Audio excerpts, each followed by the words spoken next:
46장 찬양 드리겠습니다.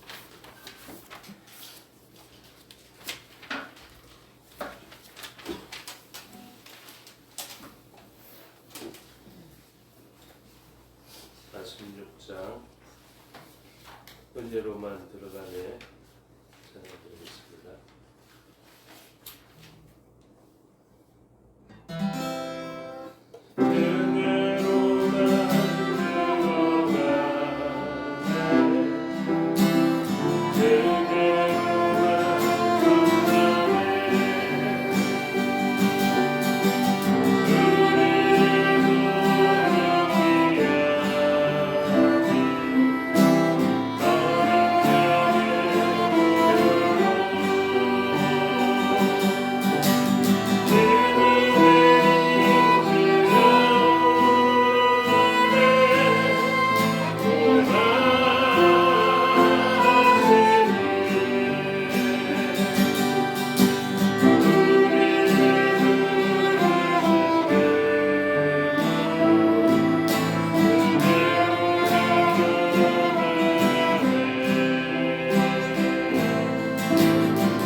주님의 은혜로 우리가 이 자리에 있음을 고백하고 이 자리에 있는 것이 은혜인 줄을 알면서 하나님께 감사하고 감격을 올려드리는 시간 되면 좋겠습니다.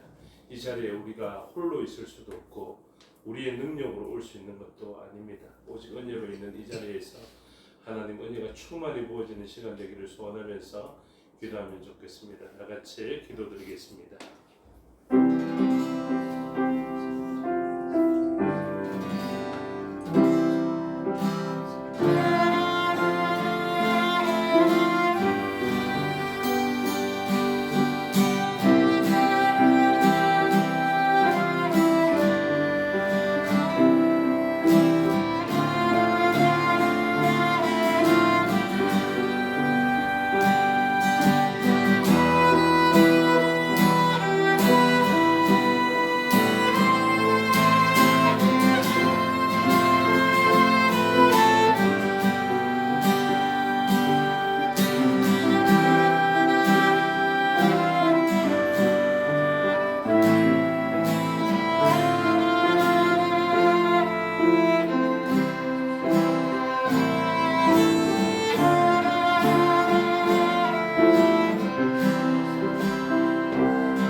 우리에겐 소원이 하나 있네.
우리 다시 오실 그날까지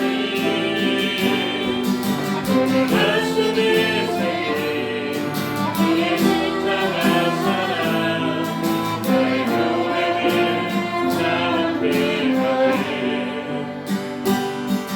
주의 교회를 향한 우리 마음 인생 바꾸기와 가난과 고난 아무려 누군가자 우리 막을 수 없네.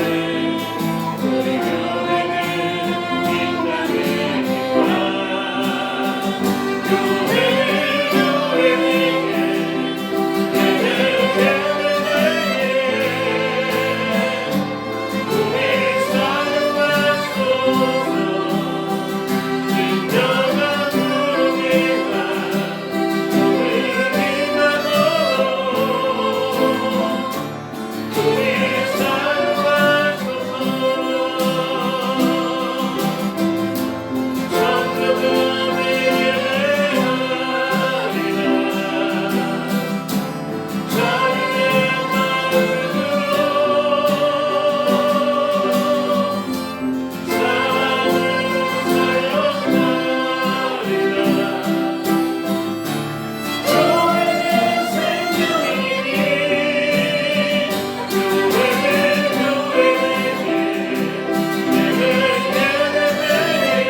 주님만 높이는 나라 되기를 소원하면서 찬양 드리겠습니다. 47장입니다. 이 땅에 옮아서 나르한 죄악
동성으로 기도하면 좋겠습니다. 이 교회 위에 하나님의 생기를 불어주셔서 성령으로 행하는 그런 교회가 되게 해주시고, 우리 주 예수 그리스도의 그 보혈의 공로가 우리 교회를 덮어주셔서 정죄함이나 그 비판 그런 것을 다 뛰어넘은 하나님의 용서와 은혜가 펼쳐지는 교회 되게 해달라고, 그러한 교회로서 확장을 이뤄가는 주의 몸 되게 해달라고 기도하면 좋겠습니다. 다 같이 교회를 위해서 통성으로 기도하시겠습니다.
기도하는 마음으로 찬양드리겠습니다. 주님 다시 오실 때까지 믿음의 길을 가기를 소원하며 기도하는 마음으로 찬양드리겠습니다.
사도신경으로 고백하겠습니다.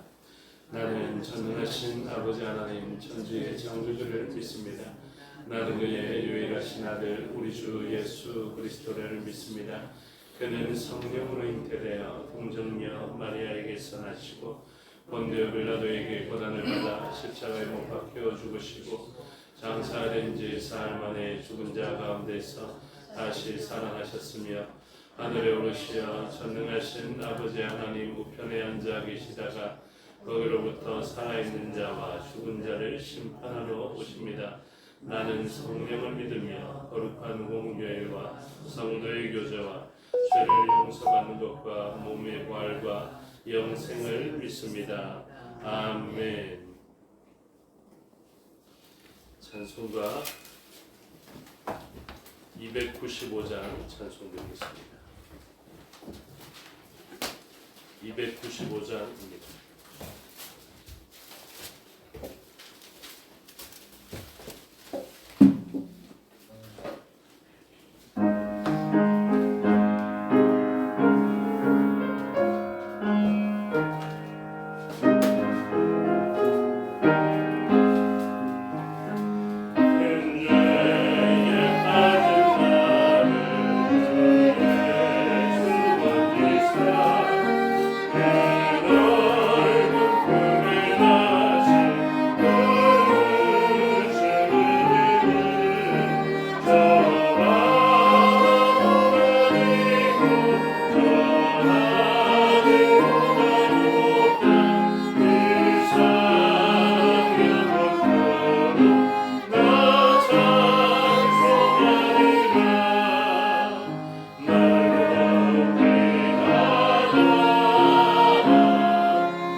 통성으로 기도하시겠습니다. 말씀을 듣는 우리의 심령과 저를 위해서 기도해 주시고 각처에 흩어져 있는 우리의 지체를 위해서 기도해 주시고 이 나라의 민족을 위해서 풍력당을 위해서 기도해 주시고 선교지와 선교사를 위해서 기도해 주시기 바랍니다. 다 같이 통성으로 기도하시겠습니다. 아버지 하나님 은혜와 사랑을 감사합니다. 주의 교사함을 또 우리의 삶을 지켜주시고 이 시간도 하나님 기뻐 찾으신 예배자 되어서 말씀을 삼아하는 자로 있게 해주시니 감사합니다. 우리가 이 예배를 통해서 하나님께 영광을 올려드리기를 원하오니 하나님 영광을 받아주시옵고 성령의 충만하심으로 우리의 왕되신 하나님의 말씀을 귀담아 들을 수 있고 마음에 새기며 말씀이 열매 맺을 때까지 힘싸게 하는 자가 될 수 있도록 도와주시옵소서. 주를 위한 기도 영광을 주셔서 하나님 말씀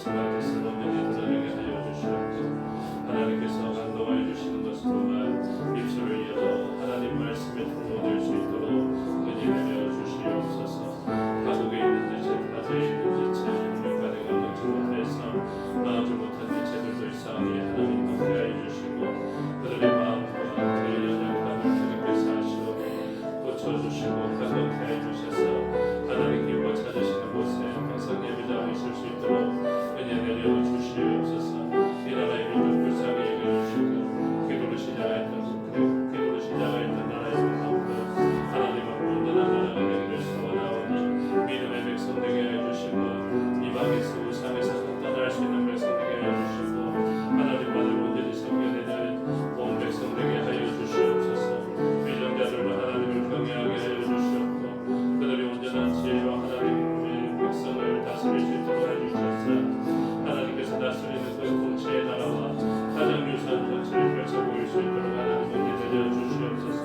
공격상의 신음소리와 같은 그들의 기도에 응답하여 주시고 아버지 그들의 예배를 기뻐 받아주셔서 아버지 공격장으로 복음의 씨앗이 확장되어지게 하여 주시옵소서. 지키는 정도가 아니라 확장되어지게 하여 주시옵고 부흥의 불길이 평양에서 있었던 것처럼 다시 한번 부흥의 역사를 일어날 수 있도록 은혜 내려 주시옵고 선교지와 선교사의 하나님의 은혜를 불러주시옵소서. 이 시간도 마케도라니 주장하여 주시고 홀로 영광받아 주시옵소서. 감사드립니다. 우리 주 예수 그리스도 이름으로 기도드리옵나이다. 감사합니다. 하나님 말씀 보시겠습니다. 하나님 말씀 구약 성경 사무엘하 14장입니다. 사무엘하 14장 전체의 내용을 교독하겠습니다. 사무엘하 14장입니다. 스루의 아들 요압이 왕의 마음이 압살롬에게로 향하는 줄 알고 그거에 사람을 거기서 지혜로운 하나님을 내다가 그에게 이르되 저는 성전과 중처럼 사랑을 입고 이름을 하지 말고 죽은 사람을 위하여 어디를 상하는 하고 왕께 들어가서 그에게 이러이러하게 말하라고 요압이 그의 입에 할 말을 넣어주니라.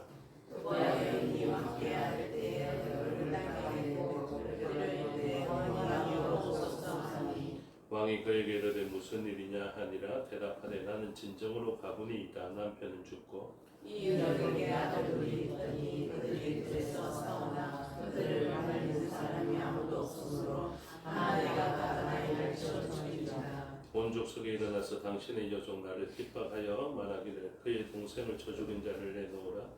우리가 그의 동생 죽인 죄를 갚아 그를 죽여 상속자 될 것까지 끊겠노라 하오니 그러한즉 그들이 내게 남아있는 수풀을 꺼내 내 남편의 이름과 씨를 세상에 남겨두지 아니하겠나이다 하니 왕이 여인에게 이르되 내 집으로 가라. 내가 너를 위하여 명령을 내리라 한지라. 두고 여인이 왕께 아뢰되 내 주 왕이여 그 죄는 나와 내 아버지의 집으로 돌릴 것이니 왕과 왕위는 허물이 없으리이다. 왕이 이르되 누구든지 내게 말하는 자를 내게 보내오라. 그가 다시는 너를 건드리지 못하리라 하니라. 여인이 이르되 청하건대 왕은 왕의 하나님 여호와를 기억하사 원수 갚는 자가 더 죽이지 못하게 하옵소서. 내 아들이 죽일까 두렵나이다 하니 왕이 이르되 여호와께서 살아계심을 두고 맹세하노니 내 아들의 머리카락 하나도 땅에 떨어지지 아니하리라 하니라. 여인이 이르되 청하건대 당신의 영을 말하여 내 주 왕에게 여쭙게 하옵소서 하니 그가 이르되 말하라 하니라. 여인이 이르되 그러면 어찌하여 왕께서 하나님의 백성에게 대하여 이 같은 생각을 하셨나이까. 이 말씀을 하심으로 왕께서 죄 있는 사람같이 되심은 그 내쫓긴 자를 왕께서 집으로 돌아오게 하지 아니하심이니이다. 우리는 필경 죽으리니 땅에 찢어서 누구를 자식하지 못하는 것이나 하나님은 생명을 빼앗지 아니하시고 왕세를 베푸사 내쫓긴 자가 하나님께 거린 자가 되지 아니하게 하시나이다. 이제 내가 와서 내 주 왕께 이 말씀을 여쭙는 것은 백성들이 나를 두렵게 하므로 당신의 여종이 스스로 말하기를 내가 왕께 여쭈오면 혹시 종이 청하는 것을 왕께서 시행하실 것이라. 왕께서 들으시고 나와 내 아들을 함께 하나님의 기업에서 선지자의 손으로부터 주의 영을 구원하시리라 합니다. 당신의 여종이 또 스스로 말하기를 내 주 왕의 말씀이 나의 위로가 되기를 원한다 하여 사오니 이는 내 주 왕께서 하나님의 사자같이 선과 악을 분간하심이니이다. 원하건대 왕의 하나님 여호와께서 왕과 같이 계시옵소서. 왕이 그 여인에게 대답하여 이르되 바람가는 내가 너의 있는 것을 그에게 숨기지 말라. 여인이 이르되 내 주 왕은 말씀하소서. 왕이 이르되 이 모든 일에 요압이 너와 함께 하였느냐 하니 여인이 대답하여 이르되 내 주 왕의 살아계심을 두고 맹세하옵나니 내 주 왕의 말씀을 좌로나 우로나 옮길 자가 없으리이다. 왕의 종 요압이 내게 명령하였고 그가 이 모든 말을 왕의 여종의 입에 넣어 주었사오니 이는 왕의 종 요압이 이 일에 편을 바꾸려 하여 이렇게 하였습니다. 내 주 왕의 지혜는 하늘의 사사의 지혜와 같아서 땅에 있는 일을 다 하시리라 합니다. 왕이 요압에게 이르되 내가 이 일에 하나가 있으니 가서 청년 압살롬을 데려오라 하니라. 요압이 땅에 엎드려 절하고 왕을 위하여 올리고 요압이 이르되 내 주 왕이여 종의 위하여 왕이 말하였으니 종의 위에서 내 일을 오늘 하나이다. 요압이 일어나 그 술로 가서 압살롬을 데리고 예루살렘으로 오니 왕이 이르되 그를 그의 집으로 물러가게 하여 내 얼굴을 볼 수 없게 하라 하매 압살롬이 자기 집으로 돌아오고 왕의 얼굴을 볼 수 있게 하니라. 온 이스라엘 가운데서 압살롬같이 아름다움으로 크게 칭찬받는 자가 없었으니 그는 발바닥부터 정수리까지 흠이 없습니다. 그의 머리털이 모으로 올라가다 같았으며 그의 머리털 가깝게 그것을 달아붙여 그의 머리털이 왕의 집으로 이르게 하였더라. 압살롬이 아들 셋과 딸 하나를 낳았는데 딸의 이름은 다말이라. 그는 얼굴이 아름다운 여자더라. 압살롬이 이때 동안 여자들이 있으되 왕의 얼굴을 보지 못하였으므로 압살롬이 요압을 왕께 보내려 하여 압살롬이 요압에게 사람을 보내 부르되 그가 오지 아니하고 또다시 그에게 보내되 오지 아니하는지라. 압살롬이 자기의 종들에게 이르되 보라 요압의 같이 내가 근처에 있고 그의 머리가 있으니 가서 불을 지으라 하니라.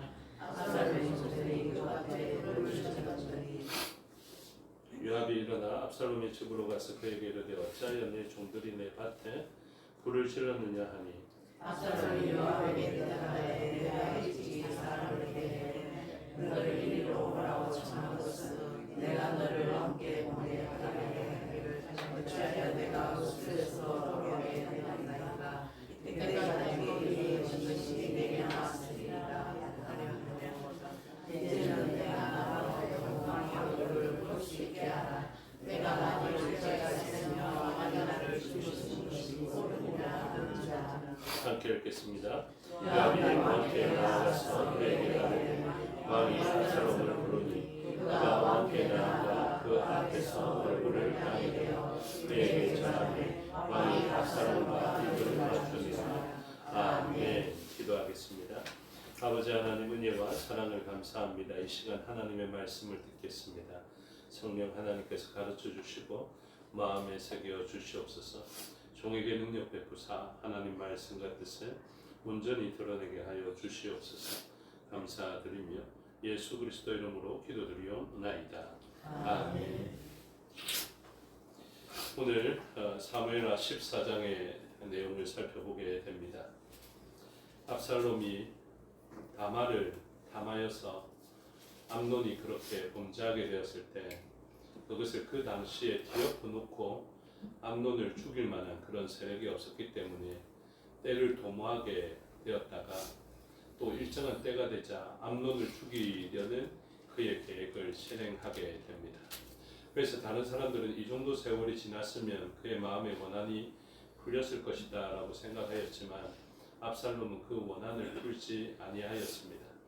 그래서 다윗에게 청하여서 다말을 암논에게 보냈을 때도 다윗에게 청하였고 그리고 압살롬이 암논을 죽일 때에도 다윗을 통하여서 그렇게 자기의 계획을 실행했던 것을 우리는 살펴보았습니다. 그래서 그 일을 통해서 우리가 알아야 되는 것은 무엇이냐면 이 모든 일들, 오늘의 일까지 그리고 다음 장에 살펴볼 내용까지 어떤 문맥에서 봐야 되냐면 독립적으로 이 본문을 해석해서는 안 되고요. 다윗이 범죄한 이후로 일어나는 일들 가운데 하나로 봐야 합니다. 그래서 다윗이 밧세바를 범한 그 일로 말미암아 일어나는 일들이 지금 암논과 다말의 일로 일어나게 되었고 그리고 압살롬과 암논의 일로 일어나게 되었고 이후에 압살롬이 반역하여서 다윗의 왕권을 차지하게 되는 일들로 이어지게 되는 것입니다. 그래서 오늘 본문을 독립적으로 바라보면서 범죄한 아들에 대한 아버지의 어떤 태도나 어떻게 하면 좋을까 이렇게 살펴보는 교훈을 얻기보다 본문 전체적인 문맥 속에서 이 본문은 어떤 의미를 가지는지를 살펴보는 것이 더욱더 필요하겠습니다. 그래서 다윗과 압살롬의 관계로서만 봐서는 안 되고요. 이 압살롬을 어떻게 봐야 되냐면 다윗이 이제 왕의 자리에 있다가 왕권을 물려주게 되면 그 왕권은 누가 차지하게 될 것인가. 그래서 다윗이 사람의 한계로 말미암아 영원한 통치를 할 수 없기 때문에 그 사람을 이어서 다른 통치자를 세워야 할 것인데 그 다윗과 함께한 사람들의 그 공동체가 다음 통치자를 생각하게 될 때 죄성이 없는 가운데, 죄의 영향력이 없는 가운데 선택해야 되는 것과 죄의 영향력이 있을 때 선택하게 되는 것들이 나타나게 되는데 오늘 본문에서는 죄의 영향력 가운데 있게 되었을 때 우리는 어떤 선택을 잘못하게 되는가 그것을 보여주고 있는 것입니다. 그래서 지금 요압이라는 사람이 아주 눈치도 빠르고 또 실제적인 능력도 있는 실권자인데요. 이 사람이 다윗의 마음을 살펴냅니다. 다윗의 마음을 살펴보았더니 다음에 왕권을 차지할 만한 사람이 압살롬이다라는 것을 알 수 있게 된 것이죠. 그런데 압살롬을 보니까 그의 형제를 죽인 죄가 그에게 있습니다. 그런데 다윗의 마음은 그에게 있는 것을 요압이라는 사람이 눈치채고 자기의 처세적으로 앞으로 권력을 차지하게 되었을 때 누가 실권을 장악하고 누가 더 실세의 옆에서 권력을 차지하게 되는가를 요압은 생각하게 되었겠죠. 요압이 오늘뿐만이 아니라 앞으로의 기사 가운데서도 요압은 기회주의적인 그런 성향을 가진 사람인 것을 가르쳐주고 있습니다. 그래서 이 눈치 빠르고 기회주의적인 이 사람이 살펴봤을 때 다음에 왕으로서 누구를 적합하게 볼 것인가 이것이 아주 중요한 이슈가 된 것이죠. 그래서 요압이 가만히 보니까 압살롬이라는 사람이 다음에 왕권을 차지하는 것이 가장 좋겠다라고 생각되어졌고 스스로도 그렇기 때문에 자기가 볼 때도 이 사람이 왕이 될 만한 사람이니까 이 사람에게 자기가 조금 유익한 일을 해서 그 사람으로부터 좋은 평가를 받을 뿐만 아니라 그 사람이 실권을 장악하였을 때 자기도 크게 한 자리를 차지할 뿐만 아니라 자기의 집안이 잘 되려고 하는 그런 마음을 가지게 되었던 것을 보여주고 있습니다. 그래서 이 눈치 빠른 사람 요압이 사람을 데리고 와서 지혜로운 여인이라 하고 있는데 이 지혜롭다라는 표현이 뭐냐면 원어로 보면 학함이라는 것인데 이 학함이라는 것이 좀 가치 중립적입니다. 하나님 안에서의 아주 지혜로운 일들을 표현할 때는 호크마 이렇게 표현하거든요. 그 지혜롭다 할 때. 그런데 아주 계략이 좋다라고 해서 이 계략이 좋은 것만 가지고 유익한 것은 아니지 않습니까? 계략이 좋은 것만 가지고 하나님의 뜻은 아니거든요. 그래서 계략을 써서 아주 자기의 뜻을 관철시키는 있는 능력이 있는 사람을 학함이라고 하는데 이 학함이라는 표현이 오늘 본문에서는 이 여인에게 표현하고 있는데 2절에 보시면 드고아의 사랑을 보내 거기서 지혜로운 여인 이렇게 되어 있죠. 근데 이 지혜로운 여인 할 때 지혜로운이 학함인데 13장에 보면 이 똑같은 학함이라는 표현이 누구에게 쓰여졌냐면 요나답이라는 사람에게 사용되어졌는데 그 사람을 뭐라고 표현했냐면 똑같이 학함인데 간교하더라 이렇게 되어 있습니다. 그래서 지혜가 그러니까 계책이 뛰어나기는 하지만 그 뛰어난 계책이 하나님 보시기에도 선하면 그건 호크마가 될 수 있는데 그냥 세상적인 지혜가 있어 보이는 사람은 학함이라는 용어를 쓰는데 그런 사람이었다는 것이죠. 그래서 요압도 그런 사람입니다. 그런 강교한 사람이었고 지혜롭다 할 수 있는 그런 사람이었지만 결국 하나님 보시기에 좋은 것을 선택하지 못하는 꾀와 계책이 있었던 사람이었음을 가르쳐주고 있죠. 그래서 요압이 이 여인에게 말을 넣어줌으로 여인과 다윗의 만남에서 다윗이 어찌할 수 없는 표현을 하게 되고 그것으로 말미암아 엘리압을 데리고 올 수 있는 계기가 마련되어지게 되는데 다윗도 요압이라는 사람을 알고 있었고 그간의 간청이 있었기 때문에 그 여인의 말을 듣고 나니까 요압이 이 말을 넣어주었느냐 하고 눈치채어서 이야기하게 되죠. 그래서 그 여인도 요압의 말이다라는 것을 솔직하게 고백하게 됩니다.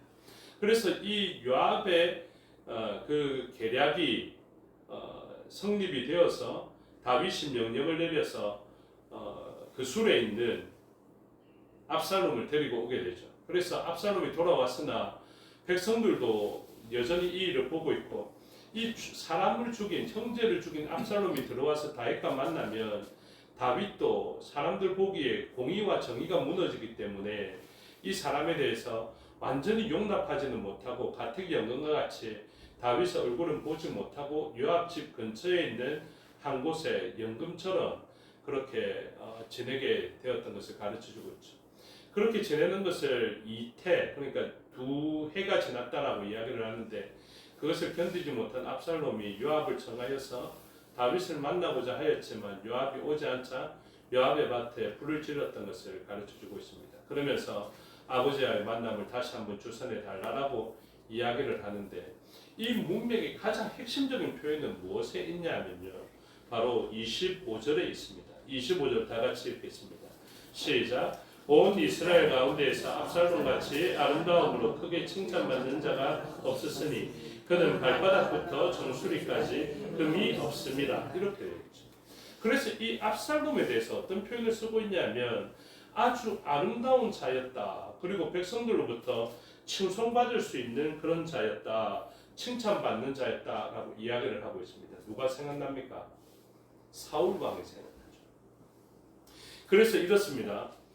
왕으로서의 누가 깜이 될 것인가를 살펴보면서 압살롬이 왕의 깜이 된다라고 생각하는데, 왜 그러냐면 사람들이 바라볼 때 와, 이 사람의 외모를 보니까 진짜 좋아 보였다라는 것을 이야기하고 있습니다.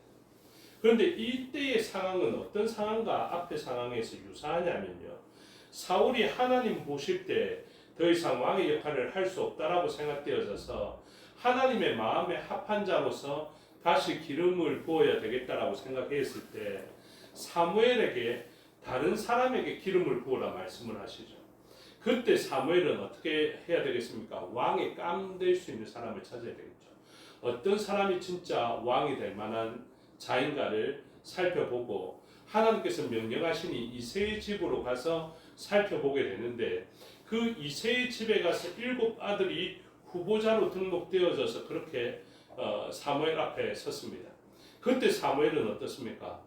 엘리압을 보고 와, 저 사람은 왕이 될 만한 사람이다라고 생각하게 됐던 것이죠. 그러면 사무엘도 어떤 위기를 만났다는 것입니까? 하나님께서는 외모로서 선택하지 않습니다. 그런데 사무엘과 보통 사람들의 일반적인 가치관과 생각과 안목은 어떻게 되냐면 그 사람의 용모에 초점이 맞춰지게 되어져 있습니다. 그래서 대부분의 사람이 믿음이라는 것으로 선택하기보다, 중심이라는 것으로 선택하기보다 용모를 보니까 와, 저 사람은 왕이 될 만한 사람이다. 그래서 수많은 사람들이 그렇게 결정하게 되거든요. 그런데 하나님께서는 그런 유혹을 받아서 외모적으로 아주 빼어난 사람 엘리압을 보고 기름을 붓고 왕이 될 만한 사람이다라고 생각하였을 때 하나님께서는 사무엘이 실수하지 않도록 붙들어 주시면서 말씀으로 그를 권면합니다. 그 말씀을 제가 읽어드리겠습니다. 사무엘상 16장에서의 일인데요. 사무엘상 16장 6절에 그들이 오매 사무엘이 엘리압을 보고 마음에 이르기를 여호와의 기름 부으실 자가 과연 주님 앞에 있도다 하였더니, 그래서 사무엘도 신앙이 있습니다. 그렇죠? 그럼에도 불구하고 이 땅을 밟고 살아가기 때문에 누구를 차기 왕으로 둘 것인가, 사울을 이어서 왕이 될 만한 사람으로 누구를 두어야 할 것인가를 생각하니까 대부분의 사람들의 안목을 가지고 그렇게 결정하게 되는 것이죠. 여러분, 저와 여러분들도 이런 가치관과 안목을 가지고 있습니다. 그 가치관이 나쁘다고는 할 수는 없겠지만 무엇보다 우선되어서는 안 됩니까? 하나님의 뜻보다 우선되어서는 안 됩니다. 그래서 그 수많은 후보들, 7명의 후보를 이새도 그렇게 세워놓고 있었지만, 그리고 사무엘이 가서 엘리압을 바라보면서 와, 과연 저 사람이 진짜 왕이 될 만한 사람이다 하여서 기름 부어주고 싶어 하였지만 하나님은 뭐라고 그때 이를 말리셨냐면 16장 7절에 여호와께서 사무엘에게 이르시되 그의 용모와 키를 보지 말라. 내가 이미 그를 버렸노라. 내가 보는 것은 사람과 같이 아니하니 사람은 외모를 보거니와 나 여호와는 중심을 보느니라 하시더라. 그래서 우리가 잘 아는 표현이죠. 그래서 하나님께서는 외모를 보시는 분이 아니시라 중심을 보시는 분이시기 때문에 우리들의 안목도 하나님 보시는 안목으로 가까워지면 좋겠지만 우리도 결국 사람의 한계로 말미암아 사람 보기에 좋은 사람을 세우고자 하는데 보통은 그렇게 세워지겠지만 우리는 어떻게 세워야 합니까? 하나님의 뜻에 순종하며 세워야 합니다. 하나님께서 원하시는 방식이 있다고요. 사람들이 보기에 환호할 수 있는 사람을 세우는 것이 우리들의 목적이 될 수도 있겠지만 하나님은 그렇게 사람을 세워가시는 것이 아니라 하나님의 방식으로 하나님의 뜻을 통하여서 나타내시기를 원하시는 것입니다. 그래서 하나님의 이 창조적 사역이 어떻게 합니까? 7명의 아들의 수에서도 그 왕이 될 만한 사람들을 하나님은 찾지 아니하시고 그 왕이 될 만한 사람의 후보 중에도 들지 못하였던 8번째 아들이 되는 양을 치고 있는 다윗을 하나님께서는 보고 계셨던 것입니다. 그래서 사람의 안목에는 그 아버지의 안목에도 들지 못하였던 다윗이지만 하나님께서는 그 사람을 하나님의 마음에 합한 사람으로 택하여 주시고 그 사람을 왕으로 기름 부어 주셨다라는 것이죠. 그때 우리들이 해야 될 일은 무엇입니까? 엘리압이 더 낫습니다. 이렇게 해야 되는 것이 아니라 하나님은 창조주시라. 아무리 목자고 우리의 안목에 들지 않는 그 사람이라 할지라도 하나님께서 세우신 그 사람이라면 하나님의 뜻에 마음에 합한 사람이겠사오니 창조주 되시는 하나님께서 왕의 권력으로는 도무지 전무한 이 다윗을 통하여서도 있게 하시는 하나님께서 말씀하여 주셔서 그 사람에게 왕의 권한이 있게 하여 주시옵소서. 이게 우리들의 순종의 모습이어야 한다는 것입니다. 그런데 오늘 본문은 어떻습니까? 이 요압과 그리고 사람들은 또다시 압살롬을 향하여서 사람들이 선택하는 기준으로 죄가 있었음에도 불구하고 하나님의 정의의 기준에는 들지 못하지만 이 사람 정도면은 이 정도로 칭찬받는 사람이고 이 정도로 외모가 준수한 사람이라면 왕이 그 정도 흠은 있지만 왕이 되어도 좋겠다라고 생각할 수 있게 되는 것이죠. 그래서 하나님께서는 이러한 결정들은 잘못된 것인데 다윗의 죄의 영향으로 말미암아 이러한 잘못된 결정들이 사람들이 지지 가운데 요압의 책략 가운데 일어나게 되는 것입니다. 결국 이 일로 말미암아 그의 왕국이 온전히 세워지느냐 하면 그렇지가 않고 하나님은 중심을 보시는데 여전히 외모를 보고 용모를 보고 키를 보는 기준으로 여전히 승부하고 있다면 하나님께서는 오히려 그의 나라가 온전히 세워질 것이 아니라 그의 왕위가 빼앗기게 되는 일들로 나타나게 할 것이다. 그래서 이것은 다윗의 범죄함 때문인데요. 다윗도 무엇으로 말미암아 범죄되었냐면 사무엘서의 아주 중요한 주제이기도 하는데 키와 신장 용모를 보지 말라입니다. 그런데 사람들은 계속해서 자기가 왕이 되고 주권이 되어서 키를 보고 용모를 보고 신장을 보는 이런 선택을 하고 있는데 그 선택은 온전한 공동체의 선택이 아니라 사람들의 가치관으로 선택하는 합리적인 선택에 불과하다. 그것은 하나님의 뜻은 되지 못한다라는 것을 가르쳐 주는데 이 눈에 미혹되어져서 잘못된 선택을 하는 것이 누구의 죄였습니까? 바로 다윗의 죄였기 때문에 그렇습니다. 다윗도 이러한 죄를 범하였습니다. 앞선 문맥인데 사무엘하 11장 바세바를 범한 문맥을 보시면요. 사무엘하 11장 2절 저녁 때에 다윗이 그의 침상에서 일어나 왕궁 옥상에서 거닐다가 그곳에 보니 한 여인이 목욕을 하는데 심히 아름다워 보이는지라 이것입니다. 여러분 우리는 보는 것에 대해서 별로 절제해야 된다 생각하지 못하거든요. 그냥 좋은 것 선택하면 되고 합리적인 것 선택하면 된다라고 생각하는데요. 그렇지 않습니다. 성경은 보는 것에 대해서 아주 주의 깊게 살펴봐라고 이야기합니다. 그리고 신약에서도 마찬가지입니다. 너의 눈이 너를 범죄하거든 빼어버리라 할 정도로 보는 것에 신중함을 요청하고 있습니다. 다윗은 보는 것을 지키지 못했습니다. 자기의 눈을 지키지 못하였습니다. 그래서 눈에 보이는 용모가 아름다운 것을 선택하였더니 결국 그의 왕권을 빼앗기는데도 사람들이 용모를 선택하는 일들로서 나타나게 되었던 것을 가르쳐주고 있습니다. 하나님께서는 중심을 보십니다. 하나님께서 보시는 중심으로 압살롬을 보면 어떻겠습니까? 압살롬은 아무리 왕의 깜처럼 생겼더라도 왕이 될 수 없었겠죠. 왜냐하면 27절을 보십시오. 사무엘하 14장 27절에 압살롬이 아들 셋과 딸 하나를 낳았는데 딸의 이름은 다말이라. 그는 얼굴이 아름다운 여자더라. 도피하였던 3년 그리고 또 요압이 있었던 2년 이 세월이 지났지만 압살롬은 그의 딸의 이름을 뭐라고 이야기합니까? 다말이라. 여전히 다말의 일들에 벗어나지 못했음을 가르쳐주고 있습니다. 그의 마음 중심에는 복수심으로 불타고 있었음을 가르쳐주고 있습니다. 오늘 우리들에게 오늘 본문에 이렇게 질문합니다. 다음 왕으로 누구를 세울 것이냐?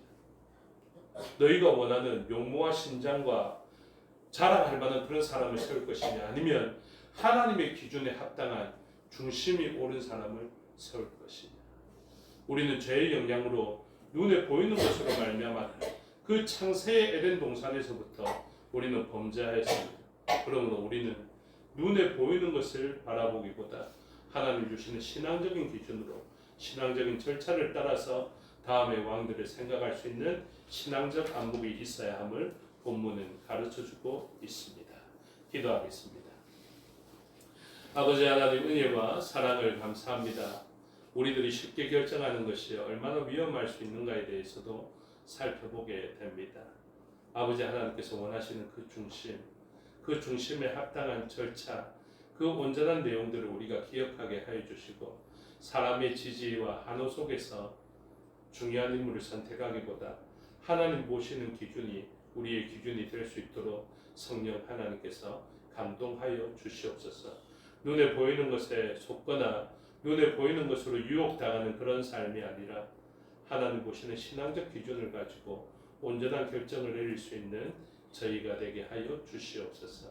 그래서 세상적 지혜가 되는 학함으로 충만한 사람이 아니라 하나님 주시는 참된 지혜, 그 헤세드가 있을 수 있도록 하나님께서 은혜 내려 주시고 그 지혜로운 선택으로 말미암아 하나님 보시기에도 부족함이 없는 저희가 될 수 있도록 은혜 내려 주시옵소서. 우리를 참된 호크마, 참된 지혜로 우리를 충만케 하여 주시옵소서. 감사드리며 예수 그리스도 이름으로 기도드리옵나이다. 아멘. 주께서 가르쳐 주신 기도드리겠습니다. 하늘에 계신 우리 아버지의 이름을 거룩하게 하시며 아버지의 나라가 오게 하시며 아버지의 뜻이 하늘에서와 같이 땅에서도 이루어지게 하소서. 오늘 우리에게 일용할 양식을 주시고 우리가 우리에게 잘못한 사람을 용서하여 준 것 같이 우리 죄를 용서하여 주시고 우리를 시험에 빠지지 않게 하시고 악에서 구하소서. 나라와 권능과 영광이 영원히 아버지의 것입니다. 아멘.